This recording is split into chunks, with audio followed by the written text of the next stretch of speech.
Hai teman-teman, jangan lupa like dan subscribe. Logika yang tak terpecahkan. Bab 1. Perjanjian di atas meja kayu.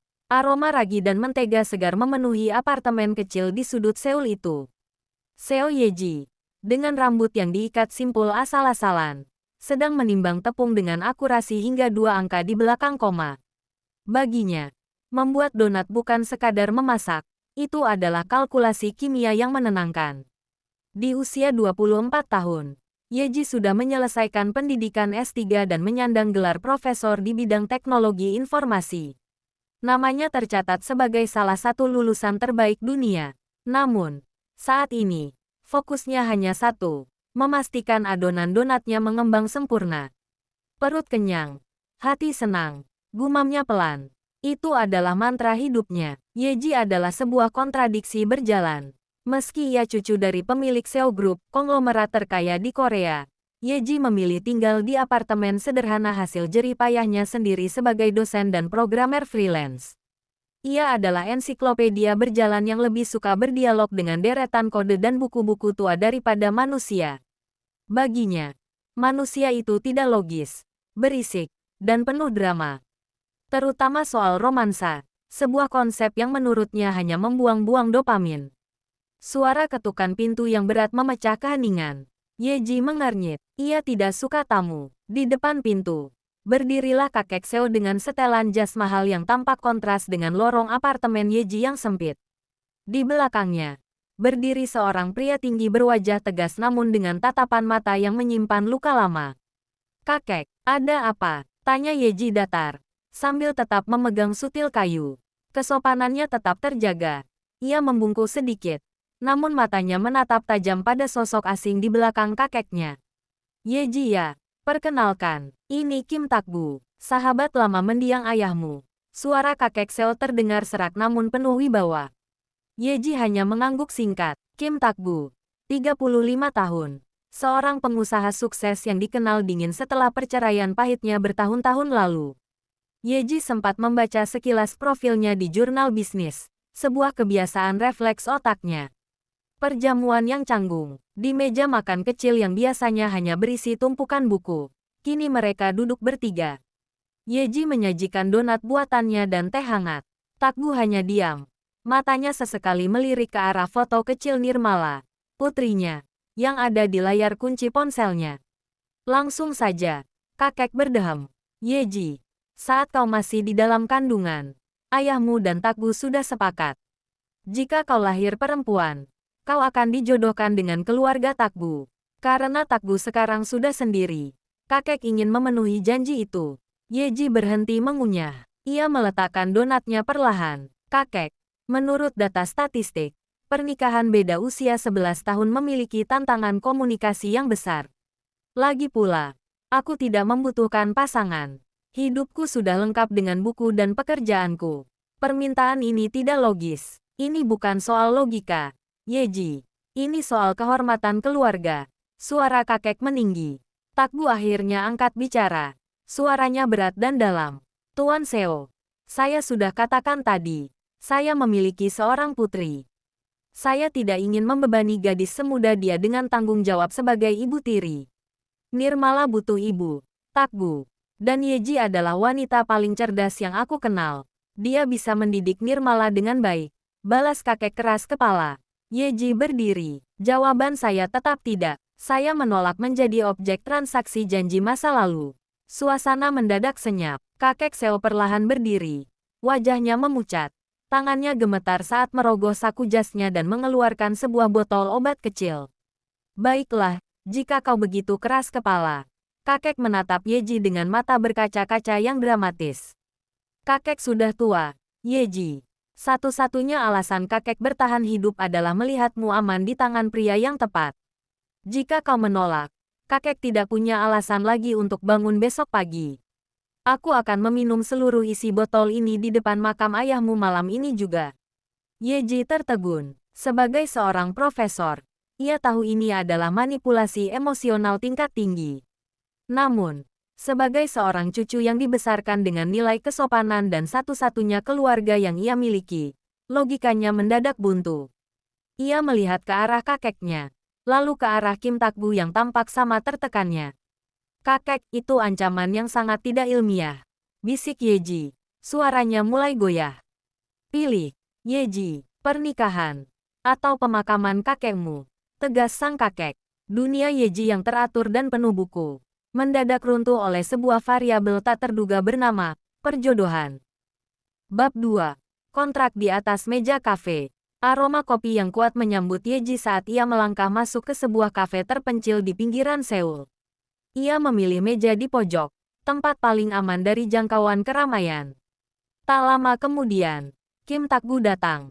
Pria itu tampak maskulin dengan setelan jas abu-abu. Namun gurat kelelahan tidak bisa disembunyikan dari wajahnya. Tanpa basa-basi, setelah memesan minuman, Tak-gu mengeluarkan sebuah amplop coklat dan menyodorkannya di atas meja kayu. Saya tahu pernikahan ini bukan keinginanmu. Dan jujur saja, ini juga bukan rencana hidupku, ujar Tak-gu dengan suara rendah dan tegas. Ini adalah draft perjanjian pernikahan kita. Yeji membetulkan letak kacamatanya, mengambil dokumen itu, dan membacanya dengan kecepatan luar biasa, kemampuan speed reading yang ia asah sejak kecil. Poin pertama, pernikahan ini hanya sah secara hukum atau di atas kertas. Yeji membacakan dengan datar. Poin kedua, tidak ada kewajiban hubungan suami istri. Poin ketiga, kita tetap tinggal di rumah masing-masing dan menjalani kehidupan pribadi tanpa intervensi. Poin keempat, durasi kontrak akan ditinjau kembali setelah kondisi kesehatan kakekmu stabil. Yeji mendongak, menatap mata Tak-gu yang gelap. Secara garis besar, kita hanya bertukar status demi ketenangan keluarga, bukan? Benar, jawab Tak-gu singkat. Aku tidak ingin Nirmala bingung. Dan aku tidak punya ruang lagi untuk romansa atau drama pernikahan lainnya. Aku hanya ingin menghormati kakekmu. Yeji mengangguk satu kali. Sangat lugas. Saya setuju. Ini jauh lebih logis daripada harus berbagi ruang oksigen di rumah yang sama. Saya akan menandatanganinya. Bagi Yeji, ini adalah solusi paling efisien. Tidak ada perasaan. Tidak ada gangguan pada jadwal belajarnya.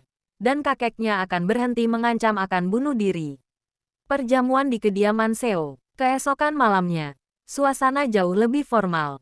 Kakek Seo mengundang mereka ke rumah utama untuk makan malam keluarga. Rumah mewah itu tampak berkilauan. Namun bagi Yeji, itu hanyalah bangunan besar yang dingin. Di ruang makan, kakek Seo duduk di kepala meja dengan wajah sumringah. Di samping Tak-gu, duduklah Nirmala. Gadis kecil berusia 5 tahun yang tampak cantik dengan gaun merah mudanya. Karena kalian berdua sudah bertemu secara pribadi, kakek sudah memutuskan, ujar kakek Seo sambil memandang cucunya dan calon menantunya. Pernikahan akan dilaksanakan bulan depan, minggu depan. Potong Yeji tiba-tiba, membuat semua orang di meja menoleh padanya. Minggu depan, kakek Seo terkejut. Yeji ya, itu terlalu cepat untuk sebuah pesta. Saya ingin proses pendaftaran dan upacara sederhana selesai dalam 7 hari ke depan, kata Yeji sambil memotong steaknya dengan presisi bedah. Semakin cepat selesai, semakin cepat saya bisa kembali fokus pada riset saya. Saya ingin acara yang sangat sederhana, hanya keluarga inti. Tak-gu, yang sedang membantu Nirmala memotong makanan, mengangguk setuju. Saya rasa itu ide yang baik, Tuan Seo. Kesederhanaan akan menjaga privasi kita semua. Nirmala tiba-tiba menarik lengan baju Yeji yang duduk di sebelahnya.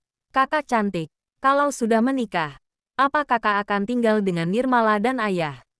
Yeji menatap anak kecil itu. Ingat akan perjanjiannya dengan Tak-gu di kafe kemarin. Ia menjawab dengan sopan. Nirmala, saya akan tetap tinggal di tempat saya untuk bekerja. Tapi kita bisa bertemu untuk makan donat sesekali. Apakah itu adil menurut perhitunganmu? Nirmala tampak berpikir sejenak, lalu tersenyum lebar. Asal ada donat. Nirmala setuju. Kakek Seo hanya bisa menghela napas. Meski tidak sesuai dengan bayangannya tentang pesta megah, melihat Yeji bisa berkomunikasi dengan Nirmala membuatnya merasa keputusannya benar. Malam itu, di bawah lampu kristal yang mahal, tanggal pernikahan resmi ditetapkan. Sebuah pernikahan yang didasari bukan oleh cinta, melainkan oleh kontrak, logika, dan sepiring donat. Bab 3. Putih yang sederhana. Hari yang bagi kebanyakan wanita adalah puncak dari impian romantis. Bagi Seo Yeji hanyalah sebuah entry dalam kalender digitalnya. Pukul 10 upacara pernikahan dan administrasi sipil. Tidak ada salon mewah atau tim penata rias terkenal yang datang ke apartemennya. Yeji memilih untuk bersiap sendiri. Ia mengenakan sebuah gaun putih berbahan satin tanpa payet, tanpa ekor panjang, dan tanpa kerumitan. Potongannya sangat sederhana, jatuh dengan anggun membungkus tubuh rampingnya. Rambut hitam panjangnya yang biasanya diikat asal-asalan, kini dibiarkan terurai lurus, berkilau seperti sutra. Ia hanya memoleskan makeup tipis, sedikit pelembab bibir dan perona pipi yang samar. Namun, kecerdasan yang terpancar dari matanya dan fitur wajahnya yang klasik justru menonjol dengan cara yang tidak terduga. Di balik kesederhanaan itu, Yeji terlihat sangat memesona, seperti sebuah karya seni minimalis yang mahal. Kekaguman yang jujur, upacara dilakukan di sebuah kapel kecil yang tenang, hanya dihadiri oleh kakek dan nenek tiri Yeji, serta Takgu yang membawa Nirmala.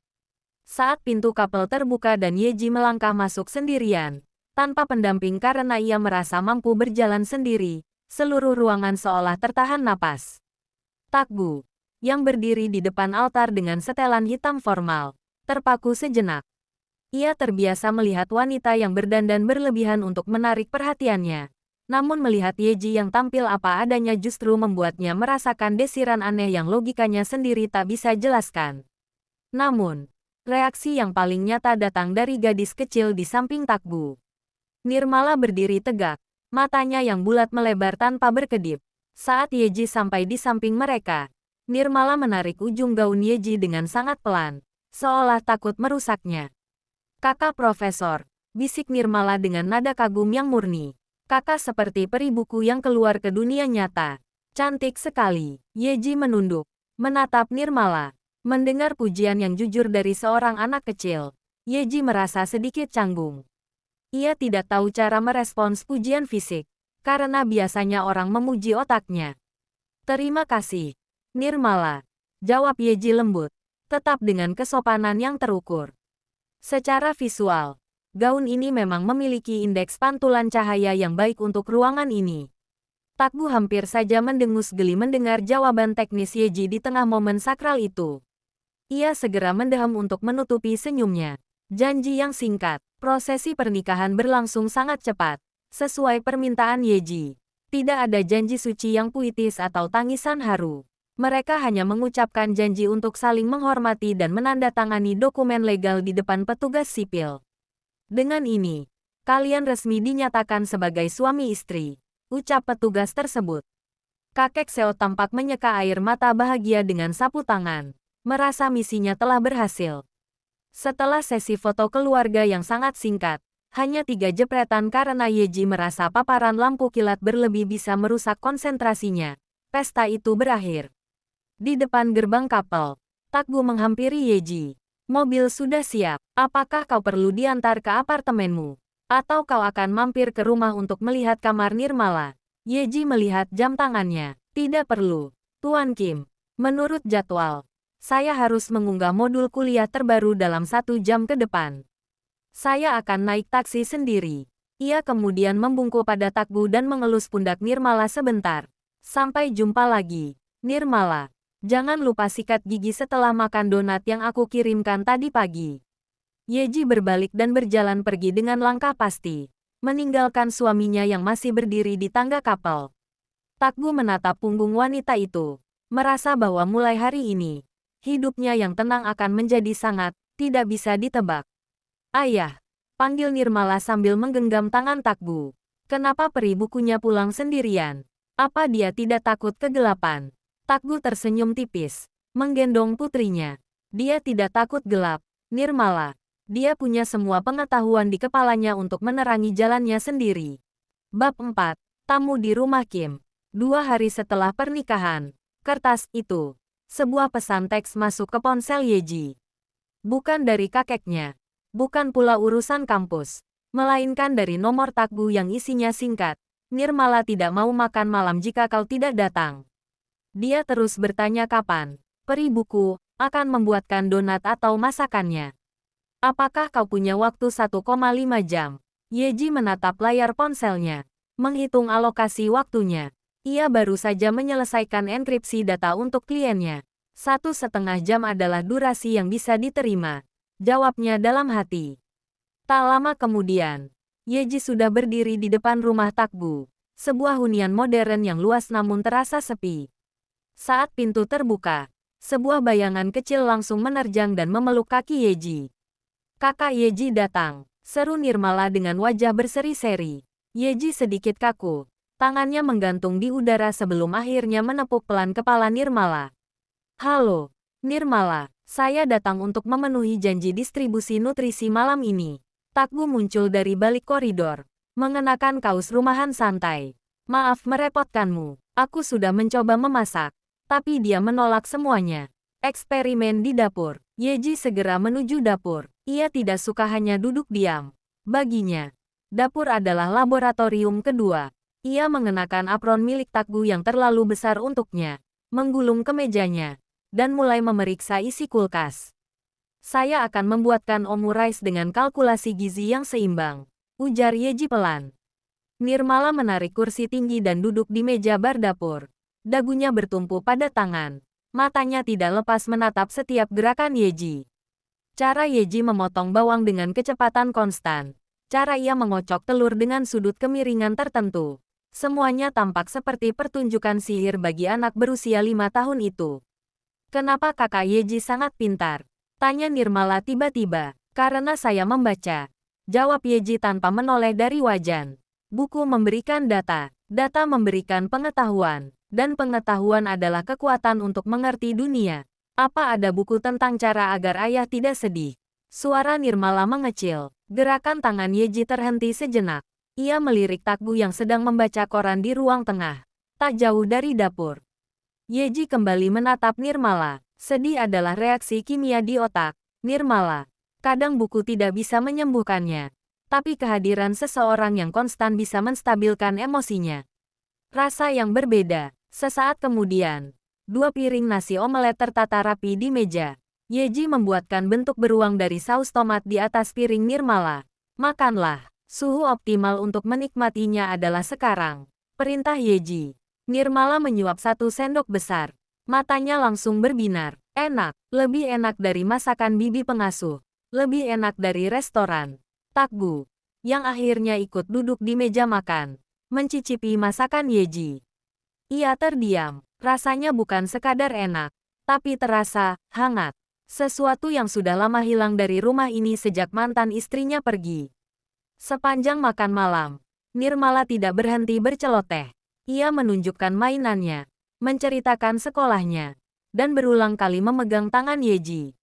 Entah mengapa, Nirmala merasakan kenyamanan yang luar biasa. Meski Yeji pendiam dan jarang tersenyum, Nirmala bisa merasakan bahwa Yeji adalah orang yang sangat jujur dan tulus. Kakak, menginap di sini saja. Ya, pinta Nirmala saat Yeji bersiap pulang. Yeji menggeleng pelan, membungkuk agar sejajar dengan tinggi Nirmala. Saya punya jadwal membaca pukul 9 malam di rumah saya sendiri. Tapi, saya akan kembali lusa untuk memeriksa apakah kau masih makan dengan benar. Nirmala memeluk leher Yeji dengan erat. Janji ya, janji. Jawab Yeji singkat. Saat Takbu mengantar Yeji ke pintu depan, suasana menjadi sedikit canggung. Terima kasih. Dia belum pernah menyukai seseorang secepat ini. Bahkan dia tidak seakrab ini dengan ibunya dulu. Yeji membetulkan letak tasnya. Anak kecil memiliki insting yang tajam terhadap niat seseorang. Tuan Kim. Saya tidak memiliki niat buruk. Jadi logis jika dia tidak merasa terancam. Saya pulang dulu. Saat taksi Yeji menjauh, Takbu masih berdiri di ambang pintu. Ia menyadari satu hal. Variabel. Seo Yeji mulai mengacaukan persamaan hidupnya yang dingin dan teratur. Bab 5. Deadline dan makan malam tak terduga. Apartemen Yeji biasanya sunyi. Hanya suara detak jam dinding dan ketikan keyboard yang terdengar. Namun sore itu, suasana sedikit berbeda. Di atas tempat tidur Yeji yang tertata sangat rapi, sesosok kecil bernama Nirmala sedang mendengkur halus. Nirmala datang siang tadi bersama pengasuhnya karena merengek ingin melihat laboratorium peri buku. Setelah lelah bermain dengan tumpukan buku ensiklopedia bergambar milik Yeji, gadis kecil itu akhirnya tumbang karena kantuk. Pukul 6 sore, bel pintu berbunyi. Yeji, yang matanya masih terpaku pada monitor ganda berisi barisan kode Python yang rumit, berjalan membukakan pintu tanpa mengalihkan pikiran dari algoritma yang sedang ia bangun. Dia masih tidur, ucap Yeji langsung, bahkan sebelum Takgu menyapa. Takgu masuk dengan langkah pelan. Maaf, dia benar-benar merepotkanmu hari ini. Secara teknis, dia tidak merepotkan. Dia hanya bertanya tentang 42 jenis paus selama 2 jam, lalu tertidur. Konsumsi oksigennya stabil, jawab Yeji datar sembari kembali duduk di kursi kerjanya. Silakan duduk, saya harus menyelesaikan enkripsi ini dalam 40 menit, atau server klien saya akan crash. Kesibukan yang berbeda, Takgu berdiri di tengah apartemen Yeji. Ini pertama kalinya ia melihat ruang pribadi, istri, kertasnya. Semuanya sangat fungsional, tidak ada hiasan yang tidak perlu. Hanya ada rak buku yang menjulang tinggi, meja kerja yang canggih, dan dapur yang sangat bersih. Melihat Yeji yang begitu fokus, jemarinya menari di atas keyboard dengan kecepatan yang tidak masuk akal, Takgu merasa enggan mengganggu. Ia berjalan ke arah dapur dan melihat sebuah tudung saji. Di bawahnya, terdapat nasi goreng bawang putih dan sup rumput laut yang masih hangat.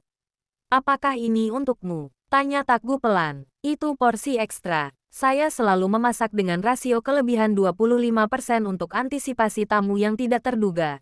Jawab Yeji tanpa menoleh. Makanlah jika Anda lapar. Menunggu dalam keadaan perut kosong akan menurunkan kadar glukosa darah dan membuat Anda cepat marah.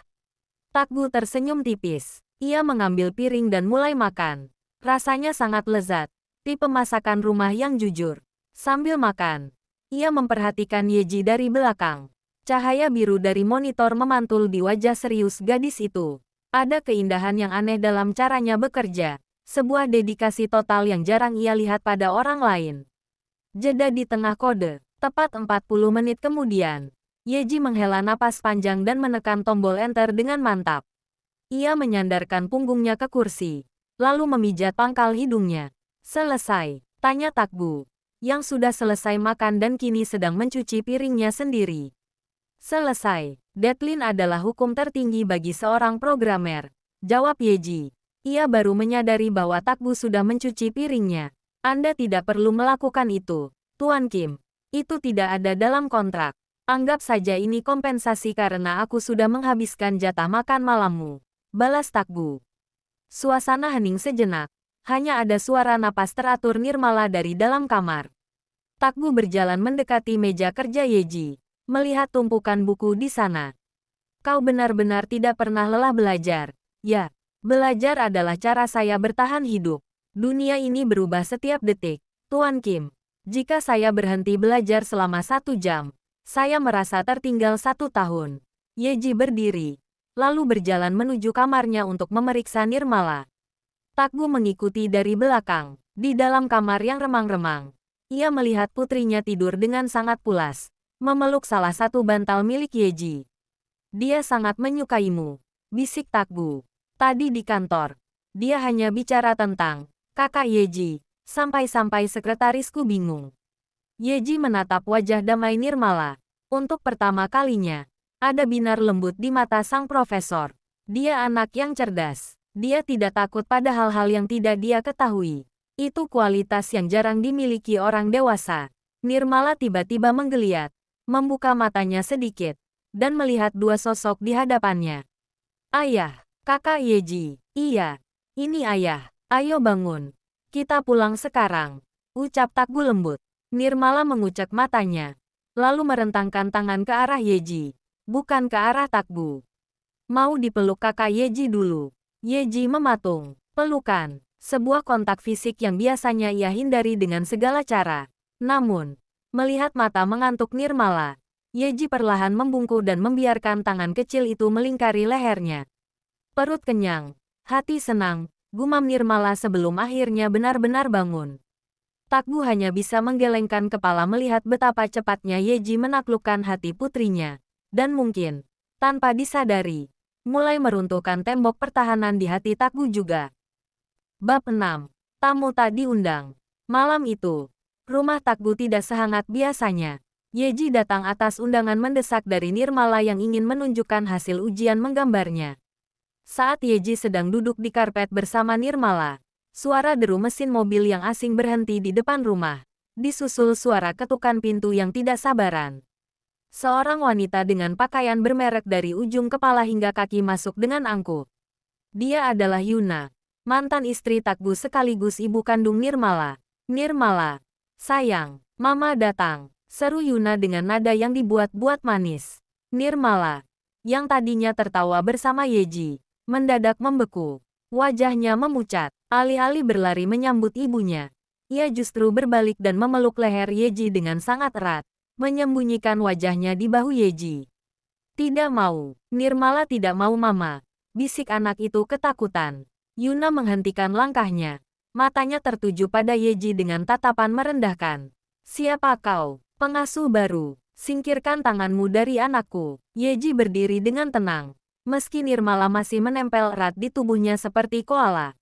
Mata Yeji yang tajam menatap Yuna tanpa rasa takut.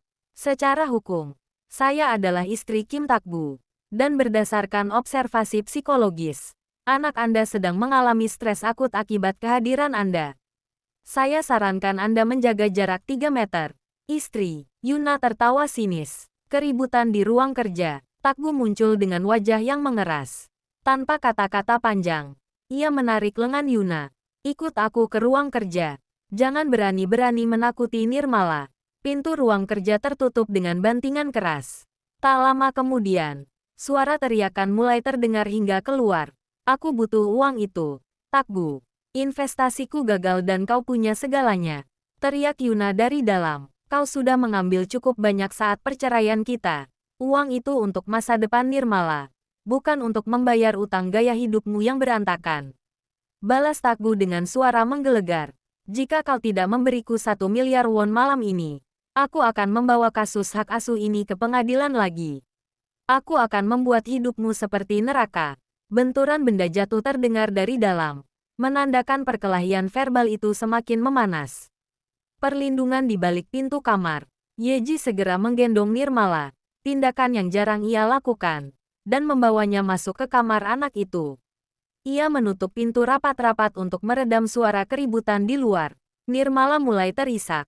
Tubuh kecilnya gemetar hebat.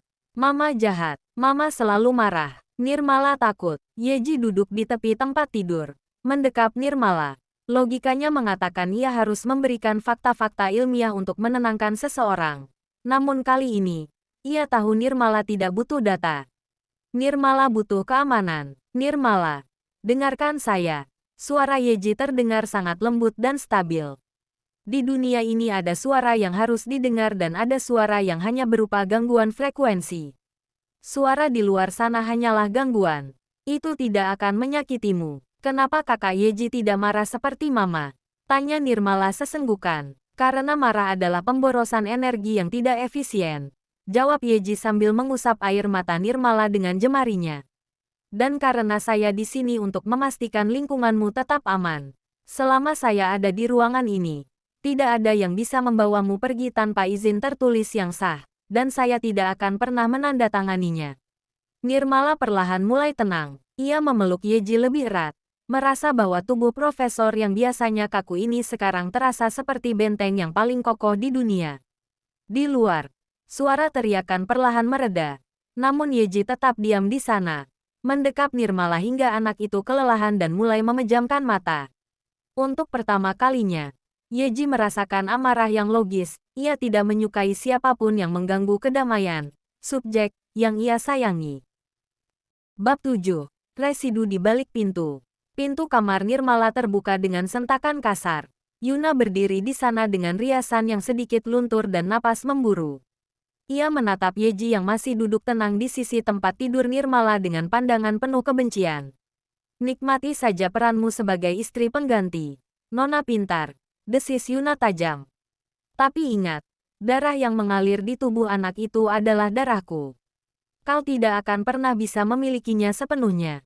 Yeji tidak bergeming. Ia hanya menatap Yuna dengan ekspresi datar yang justru terasa lebih menyakitkan daripada makian. Secara biologis, Anda benar. Namun secara fungsional, Anda baru saja membuktikan bahwa keberadaan Anda bersifat destruktif bagi stabilitas emosionalnya. Saya sarankan Anda keluar sebelum detak jantung anak ini meningkat lagi karena suara Anda. Kau, cukup. Yuna, keluar. Suara Takbu terdengar menggelegar dari lorong. Ia muncul dengan wajah pucat dan mata yang memerah karena amarah yang tertahan. Tanpa memberi kesempatan lagi, Takbu menggiring mantan istrinya itu menuju pintu depan. Suara pintu utama yang dibanting keras menandakan bahwa badai tersebut telah dipaksa pergi. Keheningan yang canggung, keheningan yang mengikuti setelahnya terasa sangat berat, lebih pekak daripada teriakan tadi. Takbu kembali ke depan kamar Nirmala. Namun ia tidak masuk.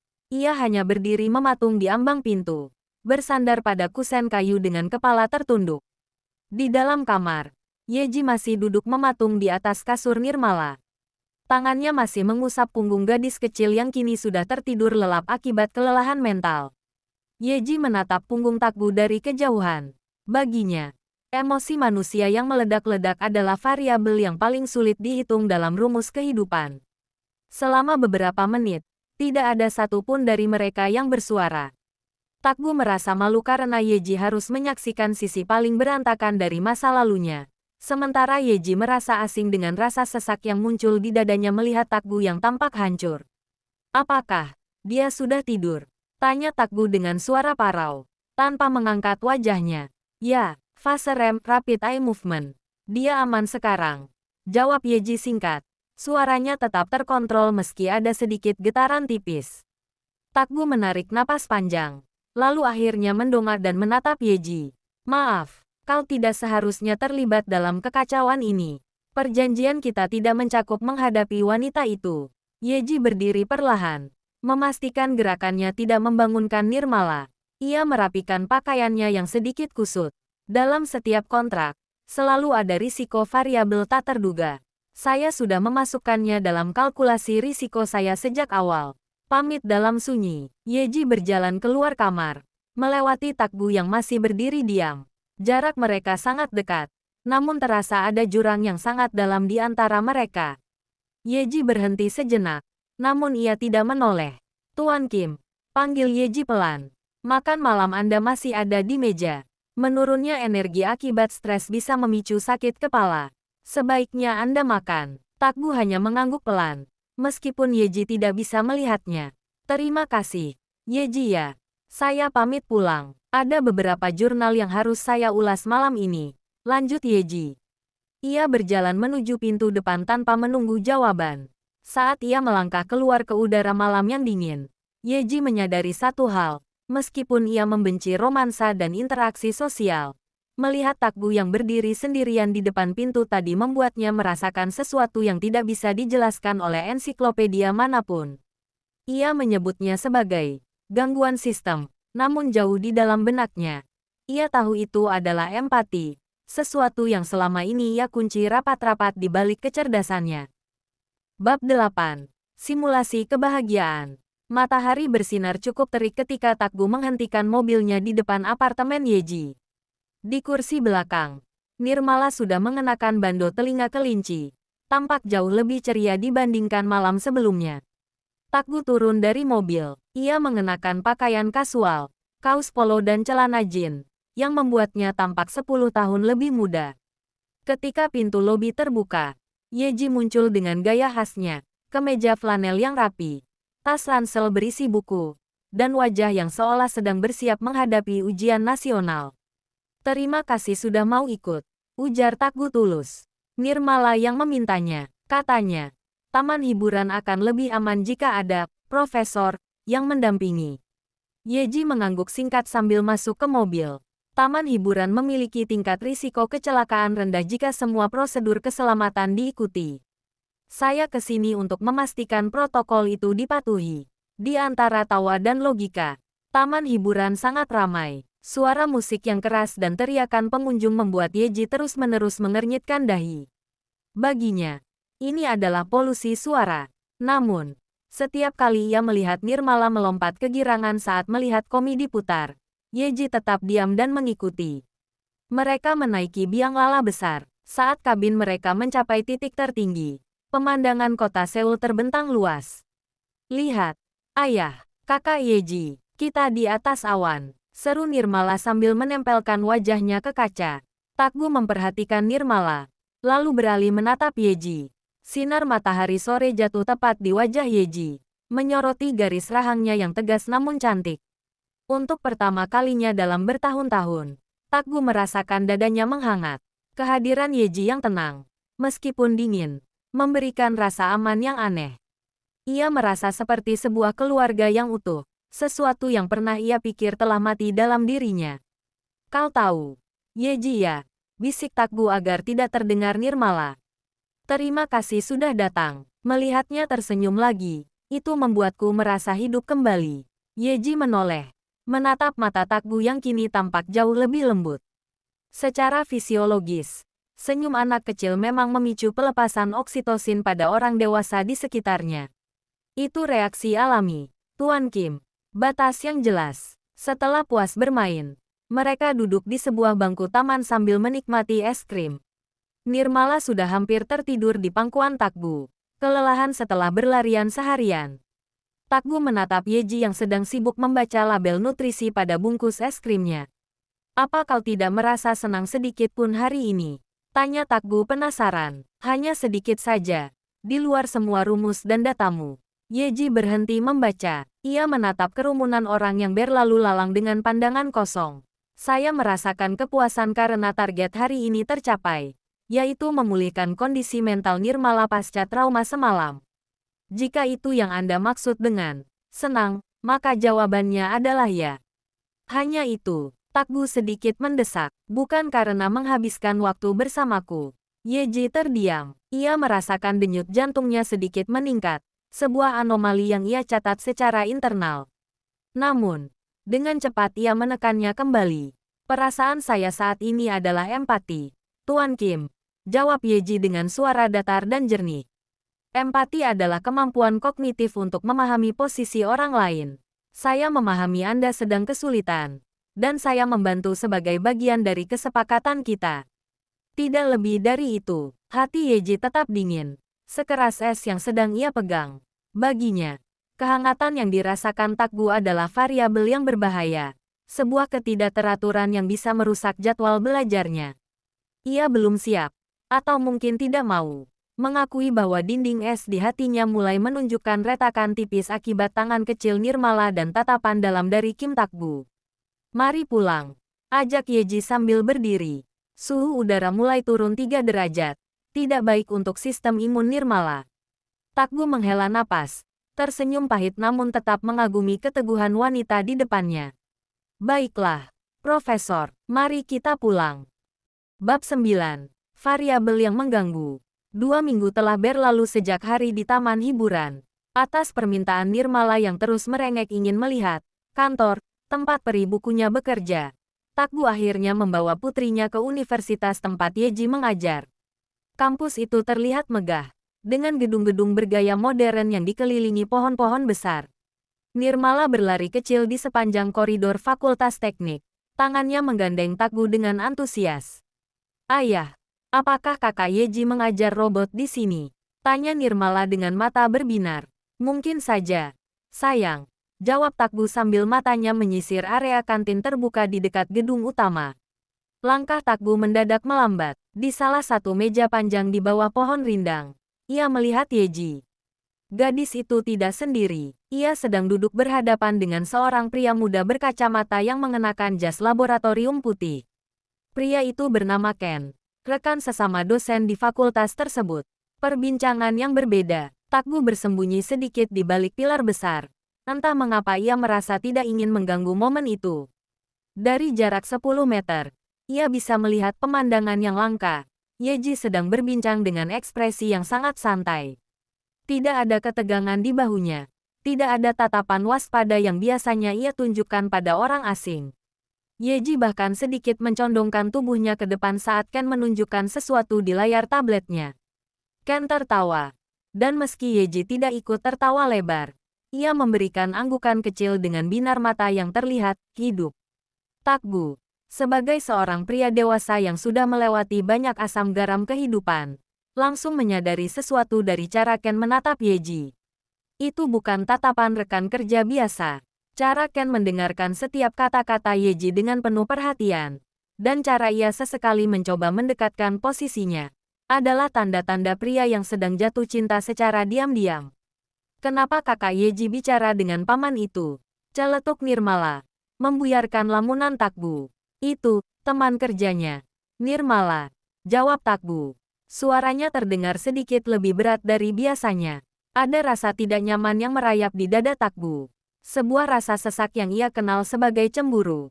Meskipun logisnya ia tahu bahwa pernikahan mereka hanya di atas kertas.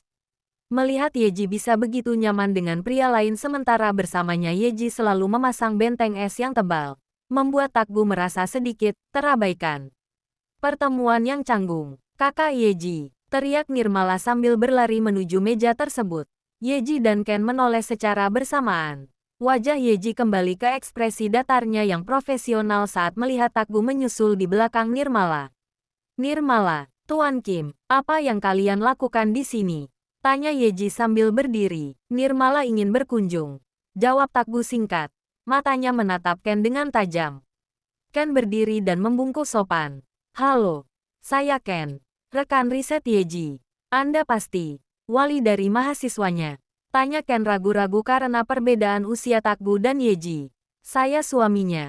Potong Takbu dengan nada tegas yang bahkan mengejutkan dirinya sendiri. Ken tertegun. Wajahnya sedikit memucat. Oh, saya tidak tahu Yeji sudah menikah. Dia tidak pernah bercerita. Yeji membetulkan letak kacamatanya. Itu karena status pernikahan tidak memengaruhi performa algoritma yang sedang kami kerjakan, Ken. Tuan Kim, Ken adalah satu-satunya orang di sini yang bisa mengimbangi kecepatan berpikir saya dalam hal bahasa pemrograman C++. Pujian Yeji terhadap Ken justru membuat perasaan Takbu semakin panas. Ia menyadari bahwa Ken memiliki sesuatu yang tidak ia miliki. Dunia logika yang sama dengan Yeji. Kami hanya sebentar. Yeji ya. Kami tidak ingin mengganggu perbincangan santai kalian. Ujar Takbu dengan penekanan pada kata santai. Ayo, Nirmala. Kita pulang. Nirmala yang bingung hanya bisa melambaikan tangan. Saat mereka berjalan menjauh, Takbu tidak menoleh lagi. Namun hatinya dipenuhi pertanyaan. Apakah es di hati Yeji sebenarnya bisa mencair? Namun bukan oleh dirinya, melainkan oleh seseorang yang bisa berbicara dalam bahasa yang sama dengan gadis itu. Bab 10. Retakan yang tidak terlihat. Malam itu, setelah mengantar Nirmala pulang, Takbu tidak bisa memejamkan mata. Bayangan Yeji yang sedang berbincang santai dengan Ken terus berputar di kepalanya seperti film yang rusak. Ia berdiri di depan cermin besar di kamarnya, memperhatikan dirinya sendiri. Takbu adalah pria yang sukses, matang, dan memiliki segalanya secara materi. Namun, melihat Ken yang muda dan cerdas tadi membuat Takbu merasakan sebuah lubang besar dalam kepercayaan dirinya. Insecure, ia merasa seperti sebuah buku tua yang mencoba bersaing dengan perangkat lunak terbaru. Dia seorang profesor, ilmuwan dunia, gumam Takbu pada bayangannya sendiri. Sedangkan aku hanya seorang pria berusia 35 tahun dengan beban masa lalu dan seorang anak. Perbedaan usia 11 tahun dan statusnya sebagai duda terasa seperti tembok raksasa yang memisahkannya dari dunia Yeji yang berkilau dan penuh logika. Upaya yang sia-sia. Keesokan sorenya, Takbu mendatangi apartemen Yeji. Ia membawa sebuket bunga lili putih yang elegan dan sebuah buku edisi langka tentang sejarah perkembangan teknologi yang ia beli dengan harga fantastis dari seorang kolektor. Yeji membukakan pintu dengan wajah lelah. Matanya menunjukkan bahwa ia baru saja terjaga sepanjang malam di depan layar komputer. Tuan Kim, ada urgensi apa sehingga Anda datang tanpa notifikasi? Tanya Yeji. Suaranya tetap datar, setajam instrumen bedah. Aku hanya ingin mampir. Ini untukmu.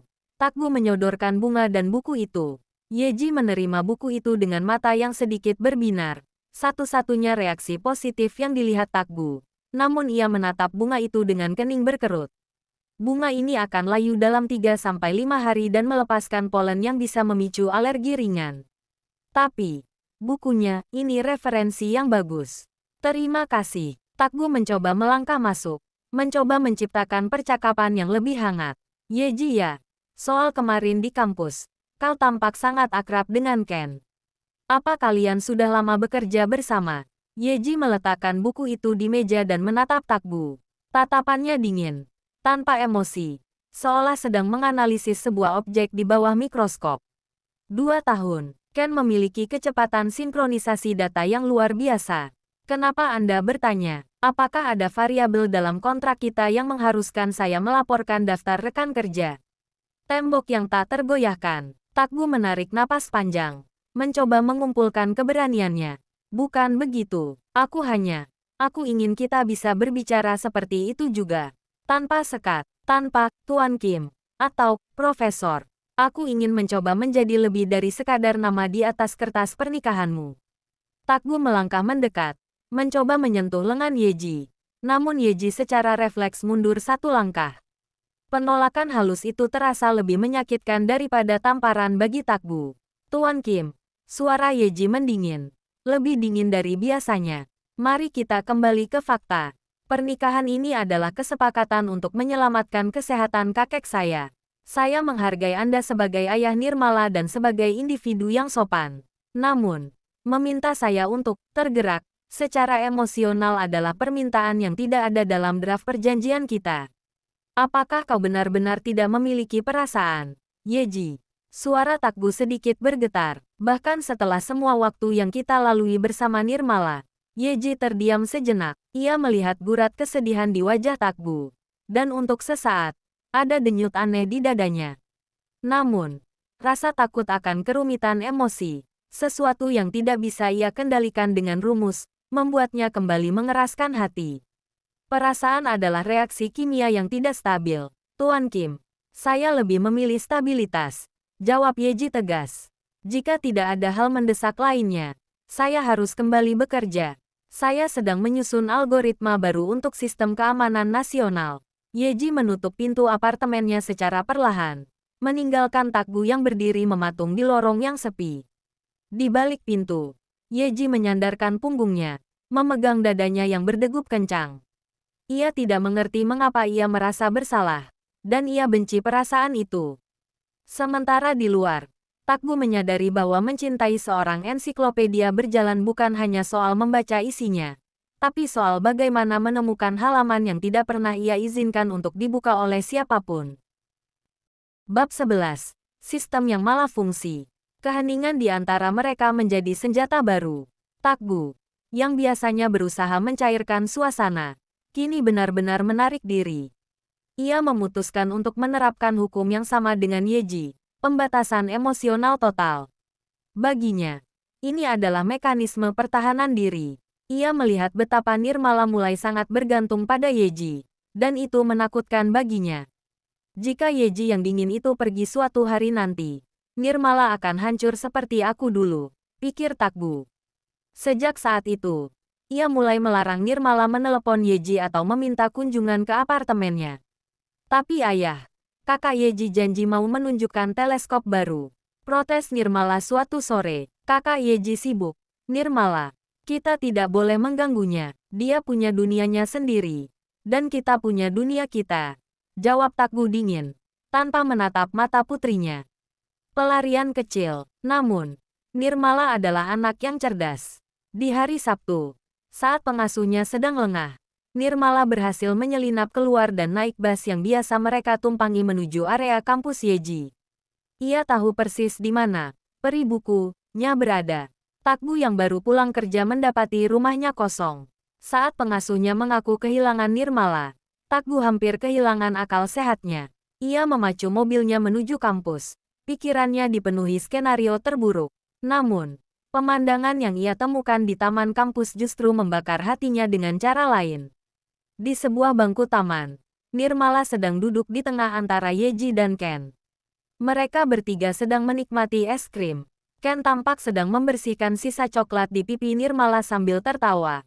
Sementara Yeji memperhatikan mereka dengan ekspresi yang, di mata Takgu yang sedang kalap, terlihat sangat bahagia. Ledakan amarah. Nirmala, teriak Takgu dengan suara yang menggelegar, membuat beberapa mahasiswa di sekitar menoleh kaget. Takgu melangkah lebar. Wajahnya merah padam. Ia menyambar lengan Nirmala dan menariknya berdiri. Tuan Kim, tenanglah. Nirmala datang ke sini sendirian. Yeji mencoba menjelaskan sambil berdiri. Namun Takgu memotongnya dengan telunjuk yang gemetar karena amarah. Diam kau, bentak Takgu. Kau wanita tidak punya hati. Kau bilang kau ingin privasi. Kau bilang kau hanya ingin kontrak. Tapi kau membiarkan anakku datang ke sini hanya agar kau bisa pamer pada kekasih mudamu ini.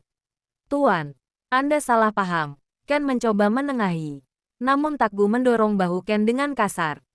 Jangan ikut campur, bocah.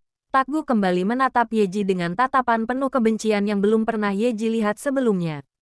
Aku pikir kau hanya dingin. Ternyata kau kejam. Seo Yeji. Kau membiarkan Nirmala menyukaimu. Memberikan harapan palsu padanya. Sementara kau sendiri menganggap kami hanya variabel yang mengganggu. Kau tidak lebih dari sebuah mesin tanpa nyawa yang hanya peduli pada otakmu sendiri. Kau egois dan menjijikkan. Yeji mematung. Kata-kata, menjijikkan, dan tidak punya nyawa, menghantamnya lebih keras daripada teori fisika tersulit manapun. Seumur hidupnya, Yeji selalu dihormati karena kecerdasannya. Belum pernah ada yang meneriakinya, apalagi menghinanya dengan kata-kata sekasar itu di depan umum. Nirmala mulai menangis kencang. Ketakutan melihat ayahnya yang berubah menjadi sosok asing yang menyeramkan. Ayah, jangan marah. Kakak Yeji tidak salah. Diam. Nirmala, kita pulang. Takgu menyentak tangan Nirmala dan menggendongnya secara paksa. Takgu pergi tanpa menoleh lagi, meninggalkan keheningan yang menyakitkan di taman itu. Yeji tetap berdiri di posisinya. Tangan yang tadinya memegang sendok es krim kini gemetar hebat. Dadanya terasa sesak. Sebuah reaksi biologis yang tidak bisa ia beri label. Untuk pertama kalinya, sang ensiklopedia berjalan. Merasa benar-benar kosong. Seolah seluruh datanya baru saja dihapus secara paksa. Bab 12. Pecahnya dinding es. Dunia seolah melambat bagi Yeji. Suara klakson kendaraan dan riuh mahasiswa di sekitarnya memudar. Menyisakan gema kata-kata Takgu yang terus berputar di kepalanya. Mesin tanpa nyawa. Menjijikkan. Selama 24 tahun hidupnya, Yeji telah melatih otaknya untuk mengendalikan segalanya. Namun, saat ini, sistem kendali itu gagal total. Setetes air mata jatuh ke punggung tangannya, disusul tetesan lainnya. Tak lama kemudian, bahunya berguncang. Di tengah taman kampus itu, sang profesor yang dikenal kaku dan tanpa emosi, menangis terseduh-seduh, sebuah anomali yang tak sanggup ia jelaskan dengan logika. Di dalam mobil, tangisan histeris Nirmala menjadi alarm yang menyakitkan bagi kesadaran Takgu. Ia melihat ke arah spion, melihat putrinya ketakutan, lalu menoleh kembali ke bangku taman. Melihat Yeji yang rapuh dan hancur, amarah Takgu menguap seketika, digantikan oleh rasa sesak penyesalan yang luar biasa. Apa yang sudah kulakukan? Penghalang di antara mereka. Takgu keluar dari mobil dengan terburu-buru, mengabaikan Nirmala yang masih sesenggukan. Ia berlari kembali ke arah taman. Ingin menarik kembali setiap kata kasar yang ia lontarkan. Yeji ya, Yeji, panggil Takgu dengan suara parau. Namun, sebelum ia bisa mendekat, Ken melangkah maju. Pria muda itu menghadang dada Takgu dengan tangan yang kokoh. Wajahnya yang biasanya ramah kini tampak sangat dingin dan penuh peringatan. Berhenti di situ, ucap Ken tegas. Minggir, aku harus bicara dengannya, bentak Takgu. Bicara, Ken tertawa sinis. Matanya melirik Yeji yang masih menutupi wajahnya dengan kedua tangan. Anda sudah cukup bicara tadi. Anda tidak hanya menghina seorang profesor. Anda menghina seorang wanita yang tidak pernah membalas kejahatan orang lain dengan kata-kata kasar. Pergilah. Anda sudah melakukan kerusakan yang cukup untuk hari ini. Aku tidak bermaksud, Tuan Kim. Potong Ken. Suaranya merendah namun tajam. Jika Anda benar-benar peduli padanya, Anda akan pergi sekarang juga. Kehadiran Anda adalah racun baginya saat ini. Kepergian yang sunyi. Takgu menatap melewati bahu Ken. Mencoba meraih perhatian Yeji. Yeji ya. Maafkan aku tidak sadar apa yang aku katakan. Yeji perlahan menurunkan tangannya. Matanya merah dan sembab. Wajahnya yang biasanya pucat kini memerah karena emosi yang meluap. Ia tidak memandang Takgu dengan benci, melainkan dengan tatapan kosong yang jauh lebih menyakitkan. Seolah-olah Takgu adalah variabel yang sudah ia hapus dari persamaannya. Tanpa mengeluarkan sepatah kata pun, Yeji berbalik. Ia mengambil tasnya dan berjalan menjauh dengan langkah yang goyah namun pasti. Ia tidak menoleh sedikit pun, bahkan ketika Takgu meneriakkan namanya berkali-kali. Takgu hanya bisa berdiri mematung, meratapi punggung Yeji yang perlahan menghilang di balik lorong gedung kampus. Ia jatuh terduduk di bangku taman yang tadi diduduki Yeji, tempat yang masih menyisakan sisa kehangatan dari kehadiran wanita itu. Ia melihat es krim nirmala yang mencair di atas meja, sama seperti hatinya yang kini hancur oleh kebodohannya sendiri. Ia telah melukai satu-satunya orang yang, meski dengan cara yang kaku, telah memberikan warna baru dalam hidupnya dan putrinya. Aku memang pengecut, bisik Takgu pada dirinya sendiri. Sementara angin sore bertiup dingin, membawa sisa-sisa isak tangis yang akan selalu menghantui ingatannya. Bab 13. Gema di balik pesta. 1 bulan telah berlalu. Bagi Yeji, 30 hari itu terasa seperti barisan kode yang berulang tanpa henti, monoton dan hampa. Ia sengaja menenggelamkan diri dalam riset. Namun satu-satunya variabel yang tak bisa ia hapus adalah Nirmala. Gadis kecil itu masih sering mengirimkan pesan suara secara sembunyi-sembunyi, menceritakan tentang donat yang ia beli atau gambar baru yang ia buat. Yeji selalu membalasnya dengan singkat namun lembut, sebuah koneksi rahasia yang tidak diketahui Takgu. Minggu malam yang cerah, sebuah hotel mewah di Seoul menjadi tuan rumah bagi konferensi tahunan industri IT dan investasi. Yeji hadir memenuhi undangan sebagai pembicara tamu, sementara Takgu hadir sebagai salah satu investor utama. Yeji melangkah masuk ke aula besar. Kali ini, ia tidak memakai kemeja flanel. Ia mengenakan gaun panjang berwarna biru dongker yang anggun dengan potongan minimalis. Rambutnya disanggul modern secara sederhana, menyisakan beberapa helai yang membingkai wajah cantiknya. Tanpa riasan berlebih, ia justru memancarkan aura intelek yang mempesona. Saat sedang berbincang dengan seorang kolega, matanya tanpa sengaja bertemu dengan mata Takgu di seberang ruangan. Takgu terlihat lebih kurus.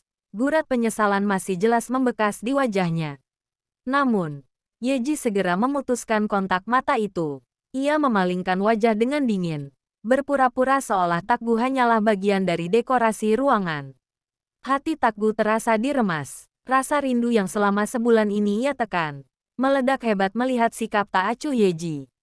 Pelukan yang putus asa, merasa sesak dengan udara di dalam aula. Yeji melangkah keluar menuju balkon yang menghadap ke taman belakang gedung yang sunyi. Ia memejamkan mata, menghirup udara malam yang dingin untuk menenangkan detak jantungnya yang mendadak tidak beraturan. Tiba-tiba, sepasang lengan yang kokoh melingkar di pinggangnya dari belakang. Aroma parfum maskulin yang sangat familiar menyeruak masuk ke indera penciumannya. Yeji ya, kumohon, bisik Takgu, membenamkan wajahnya di bahu Yeji. Yeji tersentak, refleks pertahanannya aktif seketika, dengan kekuatan yang tidak terduga. Ia mendorong Takgu hingga pelukan itu terlepas. Matanya menatap Takgu dengan campuran antara kaget dan luka yang belum sembuh. Tanpa sepatah kata pun, Yeji berbalik dan berjalan cepat meninggalkan taman. Yeji, tunggu. Takgu mengejarnya, menghalangi langkah Yeji di bawah lampu taman yang temaram. Lepaskan, Tuan Kim. Tindakan Anda tidak logis dan melanggar ruang pribadi saya. Suara Yeji bergetar, bukan karena marah, tapi karena takut akan emosi yang meluap. Aku tahu aku salah. Aku pria bodoh yang dikuasai rasa takut dan cemburu. Takgu berteriak. Suaranya parau karena emosi. Aku menghinamu karena aku takut kau akan pergi meninggalkan kami. Aku tidak sanggup kehilanganmu. Yeji, berhenti. Tuan Kim, tidak, aku harus mengatakannya. Takgu melangkah maju, menatap langsung ke dalam mata Yeji yang mulai berkaca-kaca. Aku mencintaimu, Seo Yeji. Aku tidak peduli dengan kontrak itu lagi. Aku benar-benar mencintaimu. Dunia seolah berhenti berputar bagi Yeji. Kata cinta, sebuah kata yang selama ini ia anggap sebagai mitos atau sekadar reaksi biokimia yang berlebihan, kini meluncur langsung dari bibir pria yang telah menghancurkan hatinya sebulan lalu. Yeji mematung, Seluruh kata-kata cerdas dan argumen logis yang ia miliki mendadak lenyap. Ia hanya bisa terdiam, menatap Takgu dengan tatapan yang sulit diartikan. Detik berikutnya, ia berbalik badan, membelakangi Takgu, dan berjalan pergi dengan langkah yang jauh lebih cepat, meninggalkan Takgu sendirian dalam keheningan malam yang menyakitkan. Ia tidak menjawab, karena untuk pertama kalinya, sang profesor tidak tahu apa jawaban yang tepat untuk sebuah pernyataan cinta. Bab 14. Batas yang terlampaui. Langkah kaki Yeji yang cepat di lorong apartemennya tidak cukup untuk menghindari Takgu. Pria itu terus membuntuti. Suaranya yang penuh permohonan menggema di koridor yang sepi. Yeji, tolong, beri aku 1 menit saja untuk menjelaskan. Seru Takgu saat Yeji mencoba menutup pintu apartemennya. Namun, tangan Takgu lebih cepat menahan daun pintu itu. Yeji berbalik dengan napas memburu. Kesabarannya yang selama ini setebal buku ensiklopedia akhirnya mencapai batas paling tipis. Ia menatap Takgu dengan mata yang berkilat tajam. Tuan Kim Takgu. Suara Yeji tetap rendah namun bergetar hebat. Sikap Anda saat ini sangat tidak beradab.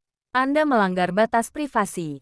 Mengabaikan konsensus yang telah kita sepakati. Dan berperilaku layaknya seseorang yang tidak memiliki kontrol atas impuls dasarnya. Apakah pendidikan dan usia Anda tidak cukup untuk mengajarkan cara menghormati kata, tidak? Yeji terus memaki.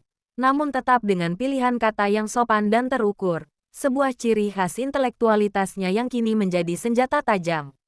Anda adalah pria yang impulsif, destruktif, dan secara emosional sangat tidak stabil.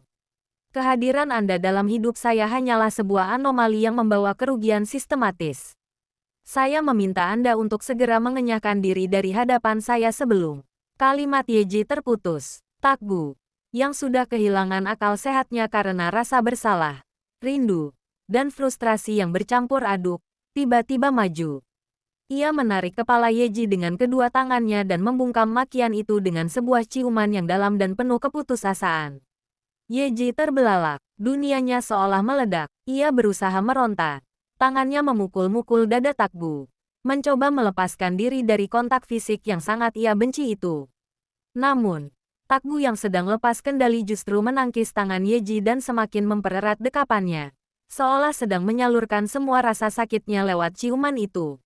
Dengan segenap tenaga yang tersisa, Yeji berhasil menyentak tubuhnya dan mendorong Takgu hingga pria itu terhuyung ke belakang. Plak, suara tamparan keras menggema di ruangan itu. Nafas Yeji tersengal. Matanya berkaca-kaca karena amarah dan penghinaan yang luar biasa. Keluar, desis Yeji. Suaranya hampir tak terdengar namun penuh dengan otoritas yang mematikan. Keluar sekarang juga, atau saya akan memastikan Anda tidak akan pernah melihat saya lagi selamanya. Takgu terdiam, memegangi pipinya yang panas. Kesadarannya kembali seperti tersiram air es. Ia menatap telapak tangannya sendiri, lalu menatap Yeji yang gemetar karena syok. Rasa benci dan jijik pada dirinya sendiri mulai merayap di hatinya. Ia baru saja melakukan hal yang paling ia benci, memaksakan kehendak pada orang yang ia cintai. Tanpa sepatah kata pun, Takgu berbalik dan berjalan pergi dalam diam. Langkahnya terasa berat, membawa beban rasa malu dan penyesalan yang kini jauh lebih besar dari sebelumnya. Ia telah menghancurkan sisa-sisa kepercayaan yang mungkin masih dimiliki Yeji. Bab 15. Penyesalan di hadapan sang tetua. Malam itu terasa sangat panjang bagi Takgu. Ia duduk bersimpuh di atas lantai kayu kediaman tradisional kakek Seo. Wajahnya tertunduk dalam, menyembunyikan gurat kehancuran yang tak lagi bisa ia tutupi. Di hadapannya, kakek Seo duduk dengan tenang, menyesap teh hangat sambil memperhatikan pria yang ia pilih untuk cucu kesayangannya itu. Jadi, suara kakek Seo memecah keheningan. Kau sudah melakukan segalanya. Kau memakinya. Kau mencemburuinya. Dan terakhir, kau memaksakan perasaanmu padanya. Takgu memejamkan mata erat. Tangannya terkepal di atas lutut. Saya menjijikkan. Kek, saya kehilangan kendali atas diri saya sendiri. Saya sangat mencintainya. Tapi saya justru menjadi monster yang paling dia benci. Saya tidak tahu bagaimana cara memperbaiki kerusakan ini. Kakek Seo meletakkan cangkir tehnya perlahan. Ia tidak marah. Namun tatapannya sangat serius. Takgu ya. Yeji itu bukan seperti wanita lain. Dia adalah anak yang membangun benteng di sekeliling hatinya karena dia merasa dunia ini tidak logis dan menyakitkan. Dia menggunakan otaknya sebagai perisai. Saat kau melakukan kekerasan emosional dan fisik seperti itu, kau tidak hanya melukainya, kau menghancurkan satu-satunya rasa aman yang dia miliki. Saya tahu. Saya sangat tahu. Bisik Takgu Parau. Apakah ada cara bagi saya untuk mendapatkan pengampunannya? Saran sang kakek. Kakek Seo menghela napas panjang, menatap ke arah taman yang gelap. Yeji tidak butuh kata-kata puitis. Dia tidak butuh bunga atau permohonan yang dramatis. Yang dia butuhkan adalah bukti bahwa kau adalah variabel yang stabil dalam hidupnya, bukan gangguan. Kakek Seo mencondongkan tubuhnya ke depan. Jika kau ingin berbaikan dengannya, kau harus melakukan dua hal. Pertama, jarak. Berikan dia ruang untuk menstabilkan kembali sistemnya. Jangan mengejarnya. Jangan memaksanya bicara. Dia sedang memproses error yang kau buat. Dan yang kedua, tanya Takgu penuh harap. Kerendahan hati yang nyata. Jawab sang kakek. Jangan dekati dia sebagai suaminya. Dekati dia sebagai seseorang yang butuh bantuannya. Yeji paling luluh jika ia merasa berguna bagi orang lain. Terutama bagi Nirmala. Tapi ingat, jangan gunakan Nirmala sebagai alat manipulasi. Gunakan kejujuranmu. Kakek Seo terdiam sejenak sebelum menambahkan. Tuliskan apa yang kau rasakan. Tapi jangan kirimkan lewat pesan singkat. Berikan sesuatu yang bisa dia analisis tanpa harus melihat wajahmu yang membuatnya trauma saat ini. Biarkan dia membaca jiwamu tanpa merasa terancam. Langkah pertama yang berat. Takgu pulang dengan kepala yang penuh dengan saran kakek. Ia menyadari bahwa selama ini ia terlalu egois dalam mencintai. Ia ingin memiliki Yeji dengan caranya, bukan dengan cara yang bisa diterima oleh Yeji. Keesokan harinya, Takgu tidak mendatangi apartemen Yeji. Ia juga tidak menelepon. Ia hanya mengirimkan sebuah paket kecil melalui kurir. Di dalamnya bukan bunga, bukan pula perhiasan. Hanya ada sebuah buku catatan kecil bersampul polos. Di halaman pertama, Takgu menuliskan satu kalimat pendek dengan tangan yang gemetar. Data ini tidak akurat. Namun ini adalah kejujuran saya. Saya salah. Dan saya akan menunggu sampai algoritma hatimu mengizinkan saya untuk meminta maaf secara layak. Aku akan menjaga jarak sejauh yang kau butuhkan. Di halaman-halaman berikutnya, Takgu menuliskan jadwal harian Nirmala, makanan favorit anaknya, dan perkembangan sekolahnya. Semua hal yang ia tahu Yeji pedulikan sebagai pendidik Nirmala. Ia mencoba menunjukkan bahwa ia bisa menjadi stabil. Demi Yeji, dan demi Nirmala. Takgu mulai belajar mencintai dengan cara Yeji. Dengan kesabaran, ketelitian, dan tanpa paksaan. Namun, pertanyaannya tetap satu. Apakah Yeji akan pernah membuka buku itu? Atau ia sudah membuangnya ke tempat sampah bersama dengan kenangan buruk tentang Takgu? Bab 16. Perspektif kecil. Sore itu, langit Seoul tertutup awan mendung yang tipis. Yeji sedang duduk di meja kerjanya, menatap buku catatan polos kiriman Takgu yang masih tergeletak di sudut meja. Ia belum membukanya lebih dari halaman pertama. Baginya, buku itu adalah sebuah kotak Pandora yang berisi emosi tidak terprediksi. Ketukan pelan di pintu apartemennya membuyarkan konsentrasinya. Saat pintu dibuka, Yeji menemukan Nirmala berdiri di sana sendirian. Gadis kecil itu tampak layu, matanya sembab dan bahunya merosot, jauh dari citra Nirmala yang biasanya ceria. Nirmala, kenapa kau di sini sendirian? Di mana pengasuhmu? Tanya Yeji. Segera berlutut untuk menyamakan tingginya. Nirmala minta turun di depan gedung. Kak, bisik Nirmala. Ia tiba-tiba memeluk leher Yeji dan mulai menangis sesenggukan. Kakak Yeji. Tolong maafkan ayah. Nirmala takut melihat ayah sekarang. Cerita di balik luka. Yeji membawa Nirmala masuk dan memberinya segelas coklat hangat. Ia duduk di hadapan Nirmala, mengamati setiap getaran pada tangan kecil itu. Apa yang terjadi dengan ayahmu? Tanya Yeji dengan nada yang diusahakan sedatar mungkin, meski ada desiran aneh di dadanya. Ayah tidak makan, Kak. Ayah sering duduk di kamar sendirian sambil memegang foto kakak Yeji yang ayah ambil diam-diam di kampus. Nirmala menyeka air matanya dengan punggung tangan. Ayah bilang dia orang jahat karena sudah buat peri buku menangis. Nirmala menatap Yeji dengan mata bulatnya yang penuh permohonan. Kakak tahu tidak, dulu, waktu mama pergi, ayah menangis setiap malam sambil menggendong Nirmala. Ayah kerja sampai malam sekali supaya Nirmala bisa beli mainan. Tapi ayah tidak pernah beli baju baru untuk dirinya sendiri. Ayah selalu bilang, Nirmala harus bahagia. Meskipun ayah sendirian. Yeji terdiam. Ia memproses data yang baru saja masuk. Selama ini, ia hanya melihat Takbu sebagai pria dewasa yang impulsif. Ia tidak pernah menghitung beban psikologis seorang ayah tunggal yang dikhianati dan harus membangun dunianya kembali dari nol. Ayah sangat sayang kakak Yeji. Lanjut Nirmala dengan suara serak. Ayah cuma tidak tahu cara mengatakannya dengan benar. Ayah bilang dia takut kakak pergi karena kakak terlalu pintar untuk kami. Kalkulasi hati. Yeji menatap Nirmala dengan tatapan iba yang mendalam. Ia menjangkau tangan Nirmala dan menggenggamnya pelan. Nirmala. Dalam ilmu pengetahuan, setiap kesalahan memerlukan waktu untuk diperbaiki. Apa yang dilakukan ayahmu? Melanggar banyak hukum logika yang saya anut.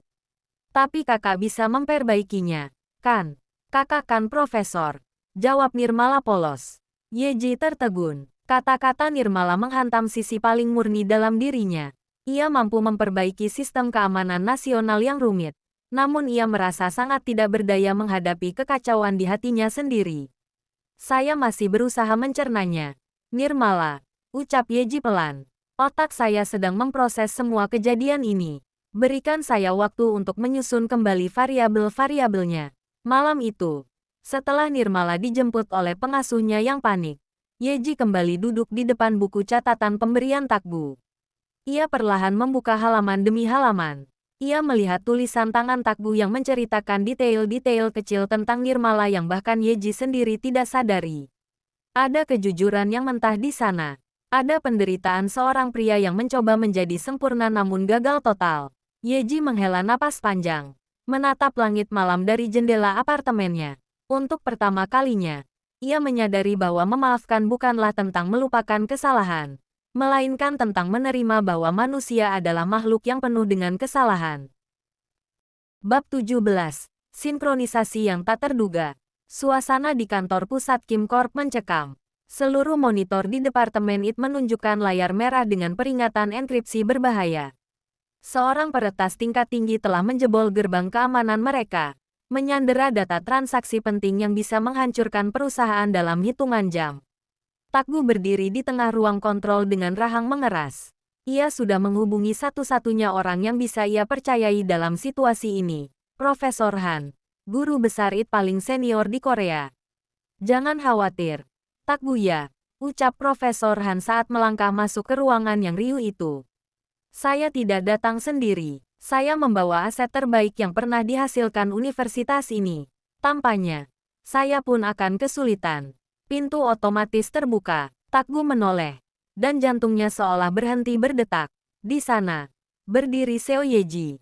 Ia mengenakan setelan blazer abu-abu yang formal, kacamatanya bertengger tegas di hidung, dan tangannya menenteng tas laptop. Mata mereka bertemu, detik itu juga. Memori tentang malam di apartemen, ciuman yang dipaksakan dan tamparan yang menyakitkan, seolah terputar kembali di depan mata mereka. Yeji mematung sesaat, jemarinya mencengkeram tas lebih erat. Namun, dengan profesionalisme yang luar biasa, ia langsung memutus kontak mata dan membungkuk sopan pada Profesor Han. Mari kita mulai sekarang, Profesor.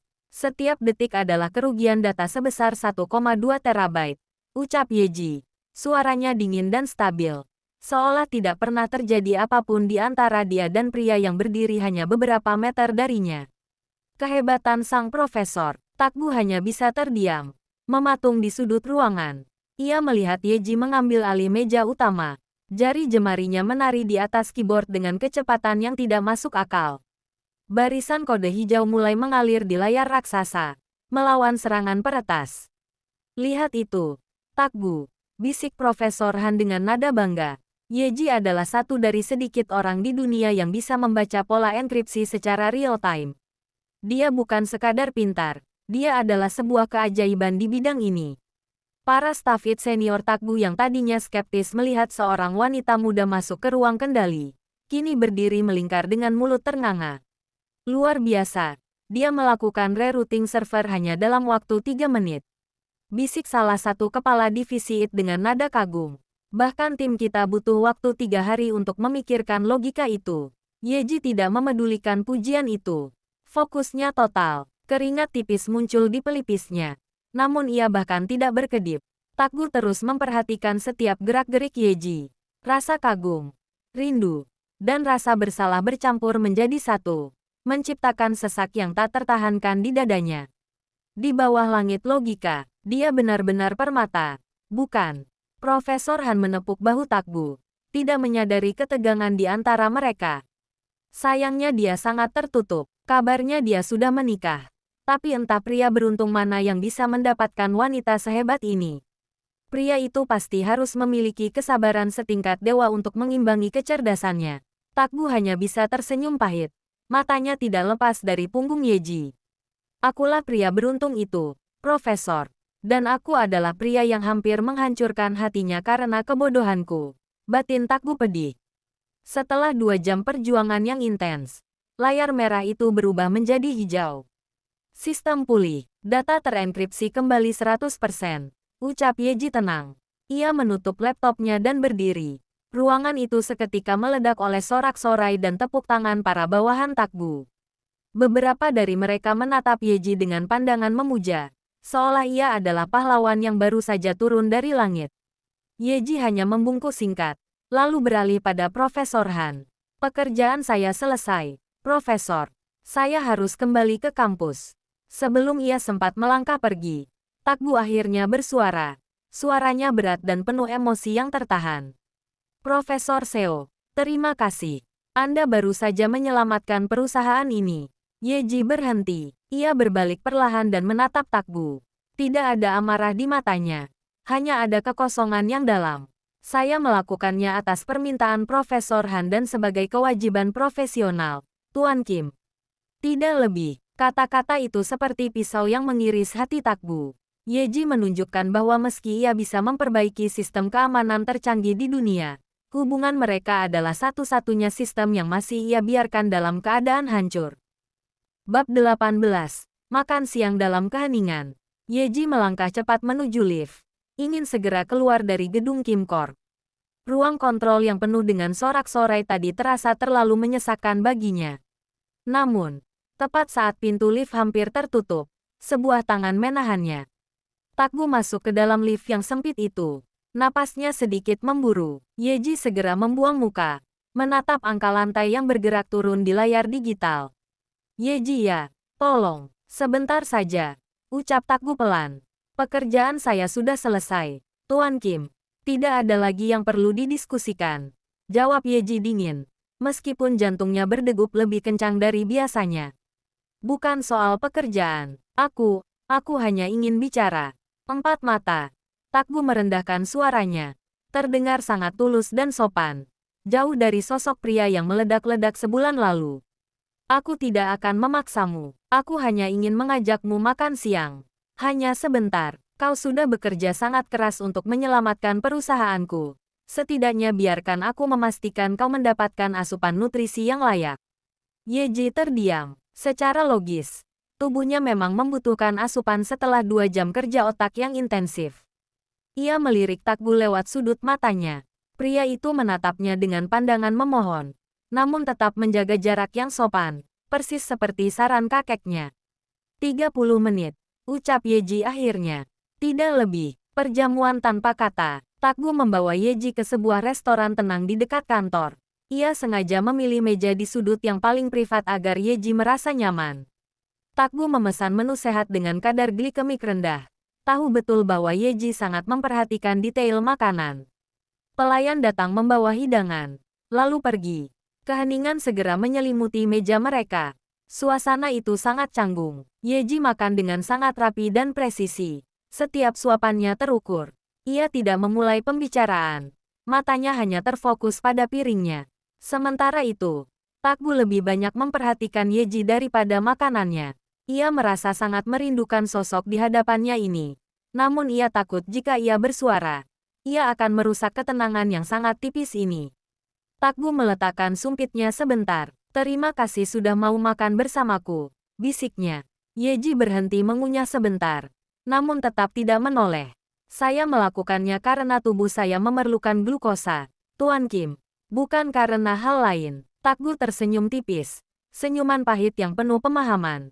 Aku tahu, setidaknya kau masih mau berada di satu meja denganku. Itu sudah lebih dari cukup bagi saya saat ini.